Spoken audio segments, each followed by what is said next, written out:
France বর্তমানে চরম budget ঘাটতি ও ঋণের চাপের মুখে পড়েছে।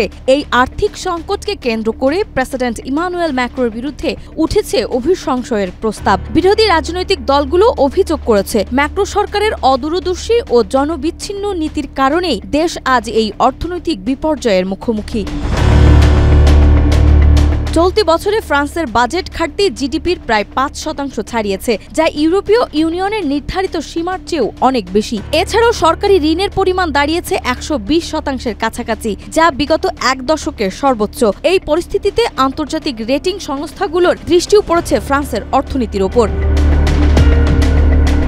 ফ্রান্সের জাতীয় পরিষদে ম্যাক্রোর বিরোধী দল ন্যাশনাল র্যালি ও বামপন্থী জোট নিউ পপুলার ফ্রন্ট যৌথভাবে অভিশংসয় প্রস্তাব উত্থাপন করেছে। তারা বলছে, ম্যাক্রো সরকার জনগণের সঙ্গে পরামর্শ না করেই একের পর এক ভুল সিদ্ধান্ত নিয়েছে, যার ফলে শ্রমবাজার, স্বাস্থ্য খাত ও শিক্ষা ব্যবস্থা চরম ক্ষতির মুখে পড়েছে।